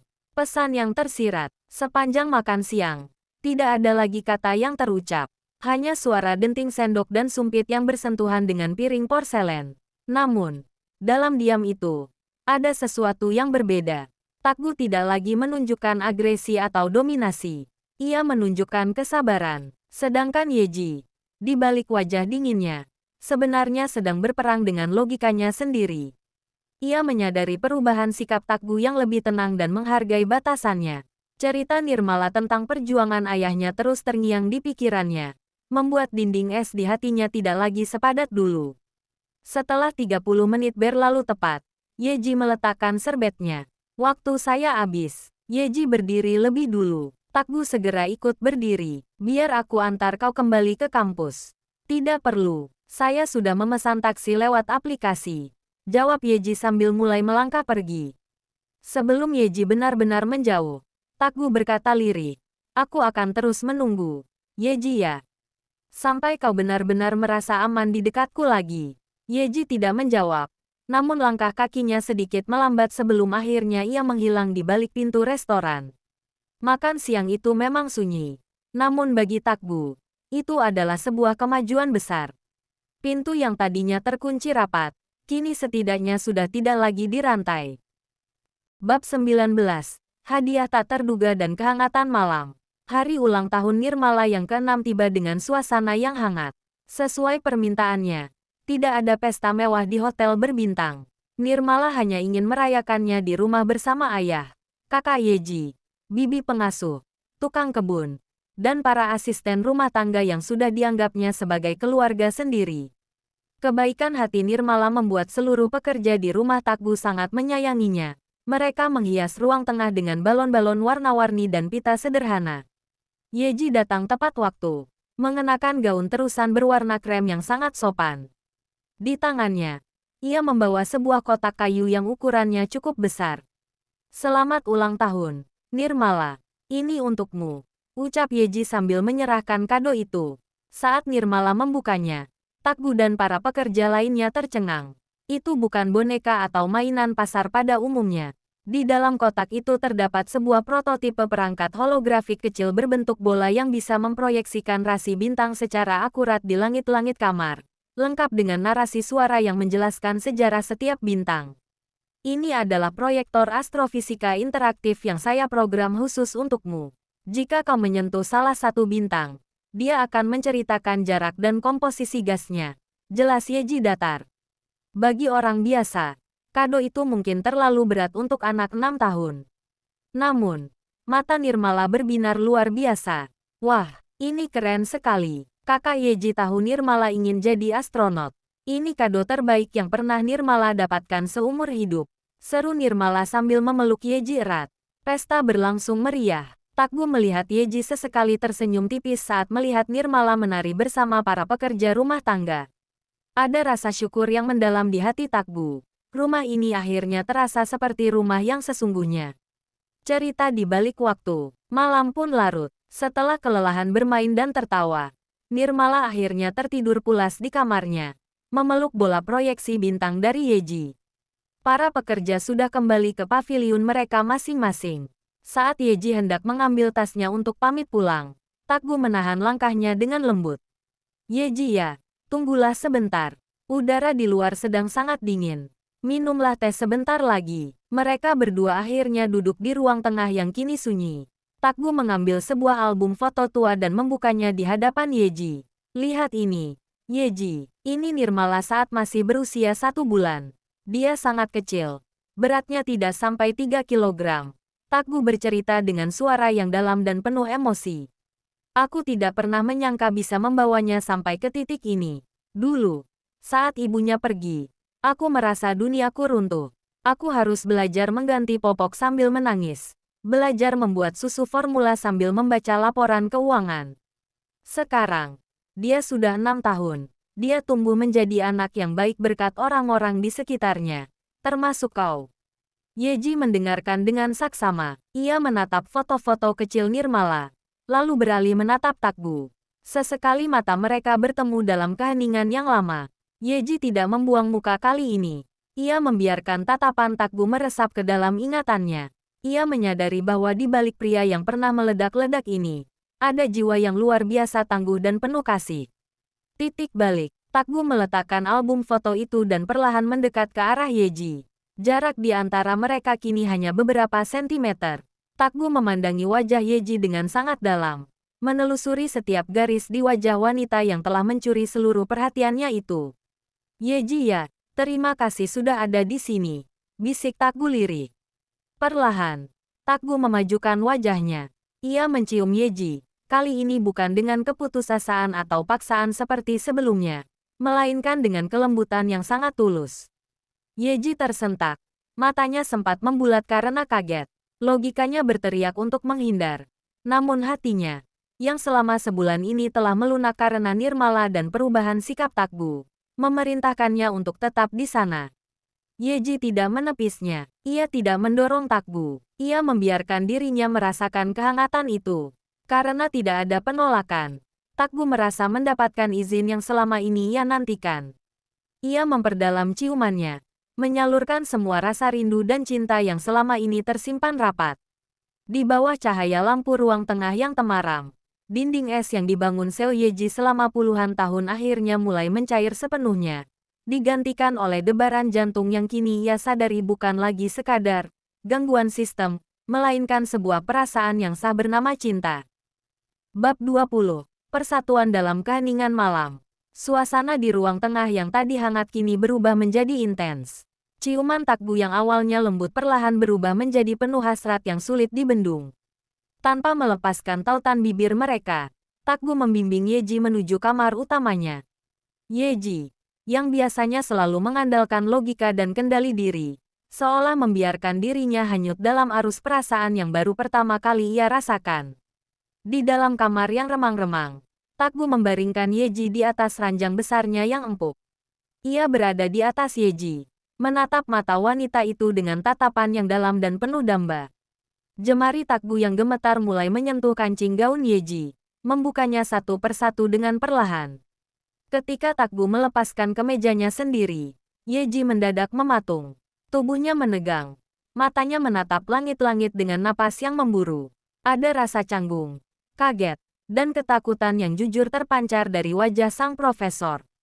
Baginya, ini adalah wilayah asing yang tidak pernah tertulis dalam jurnal ilmiah manapun yang pernah ia baca. Takbu menyadari keraguan itu. Ia berhenti sejenak, menumpu tubuhnya dengan kedua tangan agar tidak memberatkan Yeji. Ia menatap Yeji dengan lembut, mencari kepastian. Yeji ya, bisiknya parau. Apakah kau mau kita meneruskan ini? Atau kau ingin aku berhenti? Katakan padaku, aku akan mengikuti keinginanmu. Yeji menelan ludah, menatap mata Takbu yang kini tampak sangat jujur. Kebingungan menyelimuti benaknya. Namun keinginan untuk menyatu dengan pria ini jauh lebih besar daripada rasa takutnya. Jangan berhenti, jawab Yeji lirih. Suaranya hampir hilang. Tapi, saya tidak tahu cara melakukannya. Saya tidak punya data tentang ini. Jawaban polos itu justru membuat Takbu merasa sangat tersentuh sekaligus bergairah. Mendapatkan izin itu, Takbu kembali memburu bibir Yeji. Ia mulai menjelajahi tubuh Yeji dengan ciuman-ciuman hangat, turun ke leher, dan menjalar ke bahunya yang halus. Tanpa disadari, kain yang menutupi tubuh mereka telah tanggal sepenuhnya. Dalam keheningan malam, mereka berdua berada di atas ranjang tanpa sehelai benang pun. Takbu dengan sabar merangsang Yeji, memberikan sentuhan-sentuhan yang membuat tubuh Yeji bereaksi di luar kendalinya. Yeji mengeluarkan erangan kecil, perpaduan antara rasa geli dan sensasi asing yang membuatnya meremas sprei dengan erat. Saat Takbu bersiap untuk melangkah ke tahap selanjutnya, Yeji sedikit meringis kesakitan. Tubuhnya yang masih kaku mencoba beradaptasi dengan kehadiran fisik Takbu yang dominan. Pelan-pelan, bisik Yeji dengan napas tersengal. Takbu mengangguk. Ia melakukan penetrasi dengan sangat lembut dan penuh kehati-hatian, memberikan waktu bagi Yeji untuk menyesuaikan diri. Namun seiring berjalannya waktu, ritme itu mulai terbangun. Takgu mulai menggerakkan pinggangnya, perlahan namun pasti, semakin cepat seiring dengan hasrat yang memuncak. Yeji, yang baru pertama kali merasakan hubungan intim ini, merasakan sensasi yang campur aduk. Ada rasa sakit yang perlahan memudar menjadi kenikmatan yang ganjil, bercampur dengan suara napas Takgu yang memburu di telinganya. Di tengah gairah yang membara itu, Yeji menyadari satu hal, tidak ada algoritma yang bisa menjelaskan betapa kuatnya ikatan manusia ketika jiwa dan raga mereka benar-benar menyatu. Bab 22, Frekuensi yang sama. Pagi itu, suasana di dalam mobil Takgu terasa berbeda. Keheningan yang biasanya kaku kini dipenuhi dengan ketegangan manis. Saat mobil berhenti tepat di depan gerbang kampus, Yeji bersiap untuk turun. Tangannya sudah memegang gagang pintu. Yeji ya, panggil Takgu pelan. Saat Yeji menoleh, Takgu langsung menarik tengkuknya dan mendaratkan ciuman hangat di bibirnya. Yeji terbelalak, jantungnya berpacu liar. Dengan wajah semerah tomat, ia segera melepaskan diri dan lari keluar mobil tanpa menoleh sedikit pun. Takgu hanya tertawa kecil, memandangi punggung wanita itu sampai hilang di balik gedung fakultas. Sore harinya, Takgu sudah menunggu di tempat yang sama. Ia melihat Yeji keluar bersama Ken. Mereka tampak sedang mendiskusikan sesuatu yang serius. Namun, begitu Takgu membunyikan klakson dan memanggil namanya, fokus Yeji langsung beralih. Saya harus pergi, Ken. Sampai jumpa besok. Pamit Yeji singkat. Ken hanya bisa terpaku melihat Yeji berlari kecil menuju mobil pria yang pernah menghardiknya itu. Ada rasa kecewa di mata Ken. Namun bagi Yeji, kehadirannya di mobil Takgu kini terasa jauh lebih logis daripada mendiskusikan kode bersama Ken. Eksperimen di apartemen. Aku ingin minum kopi buatanmu. Pinta Takgu saat mereka sampai di depan pintu apartemen Yeji. Yeji mengangguk, membiarkan Takgu masuk. Di dapur, Yeji mulai menyeduh kopi dengan ketelitian seorang ilmuwan, menimbang biji kopi dan mengatur suhu air secara presisi. Namun, fokusnya pecah saat sepasang lengan kekar melingkar di pinggangnya. Takgu memeluknya dari belakang, menyandarkan dagunya di bahu Yeji, lalu mulai menciumi lehernya dengan lembut. Tangan Takgu tidak tinggal diam. Ia menyusup masuk ke balik baju Yeji, menyentuh kulit halusnya dan memberikan remasan yang membuat napas Yeji tercekat. Tuan Kim, kopinya bisa tumpah, desis Yeji. Mencoba melepaskan diri meski tubuhnya justru terasa lemas karena sensasi geli dan nikmat yang menjalar. Takgu tidak melepaskannya, ia justru membalikkan tubuh Yeji dan membungkam bibirnya dengan ciuman yang menuntut. Tak lama kemudian, Takgu mengangkat tubuh ramping Yeji, membawanya langsung menuju kamar tidur. Inisiatif sang profesor. Di atas ranjang, suasana berubah drastis. Kali ini, Yeji tidak hanya diam dan menerima. Rasa malu yang ia rasakan pagi tadi seolah menguap, digantikan oleh rasa penasaran dan keinginan untuk membalas perlakuan Takgu semalam. Yeji duduk di atas pangkuan Takgu. Tangannya yang gemetar namun pasti mulai membuka kancing kemeja Takgu satu persatu. Takgu sempat tertegun. Matanya membelalak kaget melihat inisiatif Yeji. Sang profesor sedang mencoba melakukan eksperimen pertamanya dalam hal dominasi.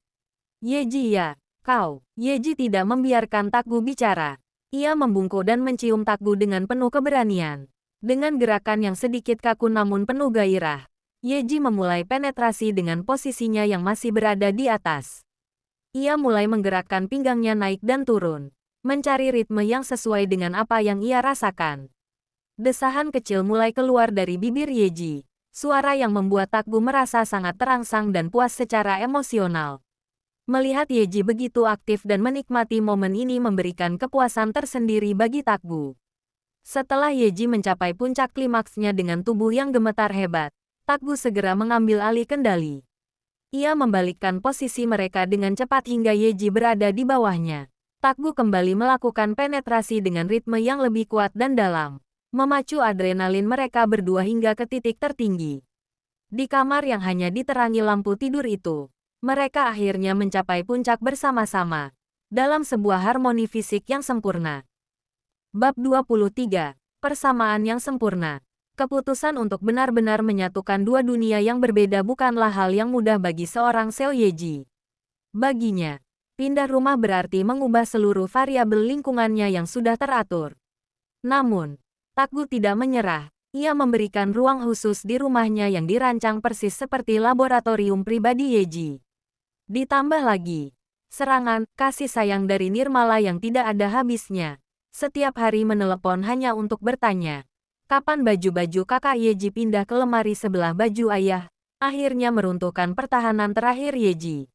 Berdasarkan analisis jangka panjang, efisiensi waktu dan peningkatan indeks kebahagiaan Nirmala memang lebih tinggi jika kita tinggal bersama, ucap Yeji saat akhirnya membawa koper terakhirnya masuk ke rumah Takgu.